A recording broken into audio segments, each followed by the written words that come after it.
હોય નરસિંહ મહેતા હોય કોઈ પણ હોય પોતે અનુભવ કર્યા છે ક્યાં શું પડ્યું એટલે મીરાએ કીધું કે આત્માને ઓળખ્યા વિના 184 નહીં મટે, તમારી ભ્રમણા ભાંગ્યા વિના ભવના ફેરા નહીં મટે.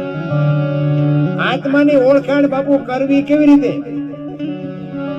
બધાય વાર્તાઓ કરે છે આત્માને ઓળખો, આત્માને, પણ છે ચા ઈ તો દેખાડો, કોક સરનામું તો દો.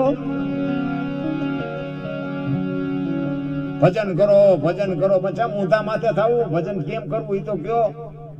ક્યાં તો કોઈ નથી. કરો એમ જ કરે છે. બસ આ ગુરુ શિષ્ય બનાવી દીધા, ગુરુ આવ્યા નથી, ગાળિયા નાખ્યા નથી, ગુરુ ને કઈ દેવું નથી, ચેલા ને કઈ જોતું નથી, હાલ્યું છે બધા. એમ નથી રામ.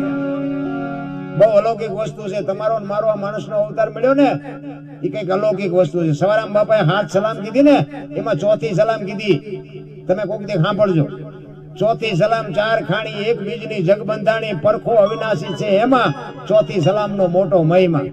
4 ખાણી ની આ દુનિયા છે, આ જેટલું દેખાય છે ને એ આપણે ઊભું કર્યું છે, આ ભગવાને નથી કર્યું.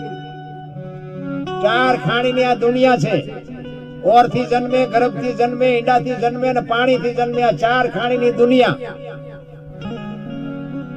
ઓર થી જન્મે ને પશુ, ગર્ભ થી જન્મે માણા, ઈંડા થી જન્મે ની પક્ષી, અને ઈયળ મચ્છર માખ છે ને પાણી થી જન્મે. બસ આ 4 ખાણી છે. બાકી તો જેટલું દેખાય બધું આપણે ઊભું કર્યું છે. એ 4 ખાણી ની જો સમજણ પડી જાય ને તો જીવનમાં બાપુ ભજન થઈ જાય.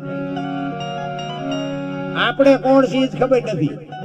આવ્યા છીએ ક્યાંથી, જવાનું તો ગમે ત્યાં હોય, પણ આપણે આવ્યા છીએ ક્યાંથી તો આપણને ખબર હોવી જોઈએ ને. અને આમાંથી કોઈને ખબર હોય તો હું વાત કરો કે તમે ક્યાંથી આવ્યા છો. જવાનું તો ભલે ગમે ત્યાં હોય. અટપટી બાબત છે મારા.